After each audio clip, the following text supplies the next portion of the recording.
Wherever you go, whatever you do, throw a little at it. Omax, Vest and Briefs. மத்திய அமைச்சர் JP. Nadda, Jitender Singh உள்ளிட்டோருடன் CJP பிரதிநிதிகள் பேச்சுவார்த்தை.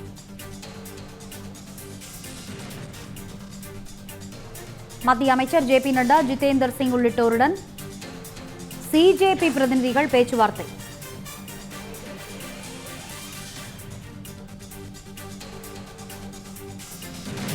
முக்கிய செய்தி: மத்திய அமைச்சர் ஜே.பி. நட்டா, ஜிதேந்தர் சிங் உள்ளிட்டோருடன் காக்ரோச் ஜனதா பார்ட்டி பிரதிநிதிகள் தற்பொழுது பேச்சுவார்த்தை நடத்தி வருகின்றனர்.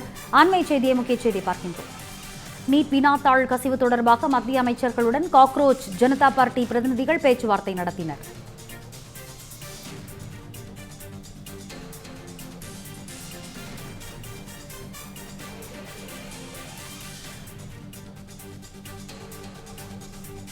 மத்திய அமைச்சர்கள் சிஜேபி பிரதிநிதிகளுடன் பேச்சுவார்த்தை நடத்தினர். அண்மை செய்தியை பார்க்கின்றோம். நீட் வினாத்தாள் கசிவு தொடர்பாக மத்திய அமைச்சர்களுடன் காக்ரோச் ஜனதா பார்ட்டி பிரதிநிதிகள் பேச்சுவார்த்தை நடத்தினர். மத்திய அமைச்சர்கள் ஜே.பி. நட்டா மற்றும் ஜிதேந்தர் சிங் உள்ளிட்டோருடன் சிஜேபி பிரதிநிதிகள் பேச்சுவார்த்தை.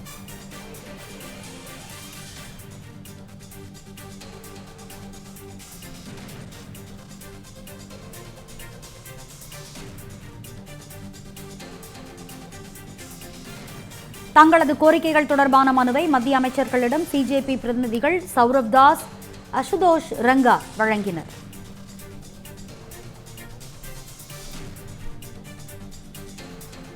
மத்திய அமைச்சர்கள் ஜே.பி. நட்டா மற்றும் ஜிதேந்தர் சிங் உள்ளிட்டோருடன் சிஜேபி பிரதிநிதிகள் பேச்சுவார்த்தை. நீட் வினாத்தாள் கசிவு தொடர்பாக மத்திய அமைச்சர்களுடன் சிஜேபி பிரதிநிதிகள் பேச்சுவார்த்தை நடத்தினர்.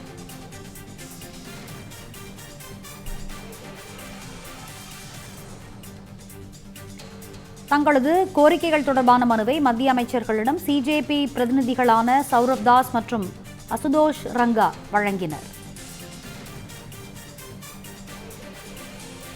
விவரங்களை வழங்குவதற்காக இணைந்திருக்கிறார் நமது சிறப்பு செய்தியாளர் கவியரசன். கவியரசன், சொல்லுங்க, மத்திய அமைச்சர்களுடன் இந்த காக்ரோச் ஜனதா பார்ட்டி நிர்வாகிகள் தற்பொழுது பேச்சுவார்த்தை நடத்தியிருக்கிறார்கள். தங்களது கோரிக்கைகள் அடங்கிய மனுவையும் மத்திய அமைச்சர்களிடம் அவர்கள் வழங்கியிருக்கிறார்கள். விவரங்கள் என்ன, விரிவாக வழங்கலாம். வணக்கம் ரம்யா. ஜூன் 20ஆம் தேதி காக்ரோச் ஜனதா பார்ட்டி டெல்லி ஜந்தர் மந்தர்ல ஒரு போராட்டத்தை தொடங்குறாங்க. அதற்கு அவர்கள் சொன்ன காரணம், நீட் தேர்வினுடைய கொஸ்டின் பேப்பர் லீக் ஆகிருக்கு. இதற்கு கல்வி அமைச்சர், மத்திய கல்வி அமைச்சர் தர்மேந்திர பிரதான் அவர்கள் பொறுப்பேற்க வேண்டும். அவர் பொறுப்பேற்று தன்னுடைய பதவியை ராஜினாமா செய்யணும் அப்படின்னு அவங்க கேட்டாங்க. தொடர்ந்து ஒரு மாதத்துக்கு மேலாக அவர்களுடைய போராட்டம் நடைபெற்றது. அவர்களுக்கு ஆதரவாக வான்சுக் அவர் உண்ணாவிரத போராட்டத்திலையும் ஈடுபட்டாரு. 20ஆம் தேதி நாடாளுமன்றத்தை நோக்கி, அதாவது ஜூலை 20ஆம் தேதி நாடாளுமன்றத்தை நோக்கி காக்ரோச் ஜனதா பார்ட்டி கட்சியினர் பேரணி போறாங்க. அந்த பேரணியை காவல்துறையினர் தடுத்து நிறுத்துறாங்க. ஏன்னா நாடாளுமன்றம் என்பது மிகவும் பாதுகாப்பு மிக்க ஒரு இடமாக இருக்கிறதுனால அங்க போய் இவங்க ஏதாவது அசம்பாவிதத்தை ஏற்படுத்திடக்கூடாது அப்படிங்கறதுனால தடுத்து நிறுத்துறாங்க. அப்போது என்ன ஆகுது அப்படின்னா, போராட்டக்காரர்கள் காவல்துறையினர் மேல தாக்குதல் நடத்துறாங்க. கற்கள் வீசப்படுகின்றன. பேரிகார்டெல்லாம் தள்ளி விட்டு அடிச்சு நொறுக்கி அங்க இருந்த காவல்துறை வாகனங்கள் மேலெல்லாம் கண்ணாடி எல்லாம் உடைச்சு, இப்படி மிகப்பெரிய அளவுல வன்முறை நடக்குது.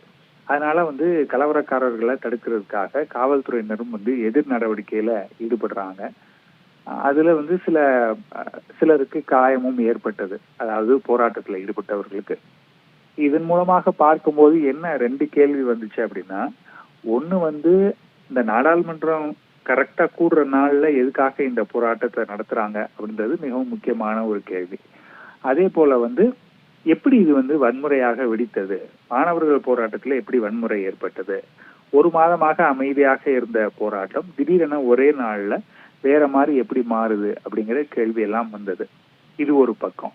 இன்னொரு பக்கம் மத்திய அரசை பொறுத்த வரைக்கும் இந்த நீட் தேர்வு வினாத்தாள் கசிந்ததை அவங்க நேர்மையாக ஒத்துக்கொண்டாங்க. அதே போல நடந்த தேர்வை ரத்து பண்ணிட்டு புது தேர்வு வச்சு முடிவுகள்லாம் வெளியாகி மாணவர்கள் வந்து கலந்தாய்வுக்கு தயாராகிட்டு இருக்காங்க. ஸோ இந்த இஷ்யூவே ஒரு முடிஞ்சு போன இஷ்யூ. ஆனா அதை கையில எடுத்துக்கிட்டு இந்த கரப்பான்பூச்சி ஜனதா கட்சி ஒரு பெரிய போராட்டத்தை முன்னெடுத்தாங்க. இருந்தும் கூட மத்திய அரசு தரப்புல அவங்களோட வந்து ஏற்கனவே நட்டா அவர்கள் கூப்பிட்டு பேசினாரு, வாங்க பேசலாம் அப்படின்னு சொன்னாரு. அதே மாதிரி வந்து காங்கிரஸ் உள்ளிட்ட எதிர்கட்சிகளும் வந்து இந்த விவகாரத்தை கையில எடுத்தாங்க. மக்களவை எதிர்கட்சி தலைவர் ராகுல் காந்தி வந்து பிரதமர் வீட்டையே நாங்க முற்றுகையிட போறோம்னு சொல்லி மணிக்கணக்குல போராட்டம் பண்ணி அப்புறம் அவரை கைது பண்ண வேண்டிய நிலைமையெல்லாம் ஏற்பட்டது. அப்ப மத்திய அரசு தரப்புல என்ன சொன்னாங்க அப்படின்னா, இதை நாங்க விவாதிக்கிறதுக்கு தயாரா இருக்கோம், நாடாளுமன்றத்துல விவாதிக்கிறதுக்கும் நாங்க தயாராக இருக்கிறோம், பேச்சுவார்த்தைக்கு நாங்க தயாராக இருக்கிறோம் அப்படின்னு சொல்லியிருந்தாங்க. இதையெல்லாம் விட முக்கியமான ஒரு விஷயம் என்ன அப்படின்னா, பிரதமர் மோடி அவர்களே வந்து இந்த விவகாரத்தை நாங்க வந்து ரொம்ப சீரியஸாக பார்க்கிறோம், மாணவர்களுடைய நலன்தான் எங்களுக்கு முக்கியம், அதனால இந்த விவகாரத்துல எந்த காம்ப்ரமைஸுக்கும் மத்திய அரசாங்கம் வந்து தயாராக இல்லை, சிறப்பு நீதிமன்றம் அமைக்கப்பட்டிருக்கிறது, அதன் மூலமாக குற்றவாளிகளுக்கு கடுமையான தண்டனை வழங்கப்படும் அப்படின்னு உறுதி கொடுத்தாரு. இருப்பினும் கூட வந்து அவங்க போராட்டத்தை கைவிடல. மேலும் வந்து இந்த போராட்டம் நாடு முழுவதும் வந்து விரிவடைந்து தமிழகம் உட்பட பல மாநிலங்கள்ல போராட்டம் நடைபெற்றது. இத்தகைய சூழல்ல அந்த கரப்பான்பூச்சி ஜனதா கட்சியை சேர்ந்த சிலரை வந்து, அதாவது சௌரவ் தாஸ், அசுதோஷ் ரெங்கா உள்ளிட்டோர் வந்து மத்திய அமைச்சர்கள்ட்ட வந்து பேச்சுவார்த்தை நடத்துறாங்க. அதாவது தங்களுடைய கோரிக்கைகள் தொடர்பான மனுவையும் வந்து அவங்க கொடுத்திருக்கிறாங்க. ஏற்கனவே நான் குறிப்பிட்ட மாதிரி நட்டாவோட சந்திச்சாங்க. அப்ப வந்து பெரிய லெவல்ல ஒரு முன்னேற்றம் ஏற்படல. இப்போது நடக்கிற சந்திப்பிலாவது வந்து மிக முக்கியமான முன்னேற்றம் ஏற்படணும் அப்படிங்கிறது தான் அனைவருடைய எதிர்பார்ப்பாக இருக்கிறது.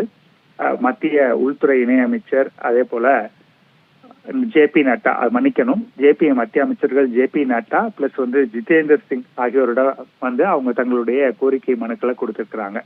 நான் முன்பே குறிப்பிட்ட மாதிரி அரசாங்கம் இந்த விஷயத்துல வந்து பேச்சுவார்த்தை நடத்துவதற்கு தயாராக இருக்கிறது. அப்ப இதெல்லாம் வச்சு நம்ம பார்க்கும்போது இந்த விஷயம் சீக்கிரமாக ஒரு நல்ல முடிவுக்கு வரணும் அப்படிங்கறதுதான் பெரிய எதிர்பார்ப்பாக இருக்கிறது. இந்த மீட்டிங் முடிஞ்ச பிறகு இதுல என்னெல்லாம் பேசினாங்க அப்படிங்கிற தகவல்கள் நமக்கு தெரிய வருவதற்கான வாய்ப்பு இருக்கிறது. எனவே வந்து மிக விரைவில் இந்த விஷயத்துக்கு ஒரு முற்றுப்புள்ளி வைக்கப்படுமா அப்படிங்கிற எதிர்பார்ப்பு தான் நம்ம அனைவரிடமும் இருக்கிறது. ரம்யா, விவரங்களை மிக விரிவாக வழங்கியமைக்கு நன்றி கவியரசன்.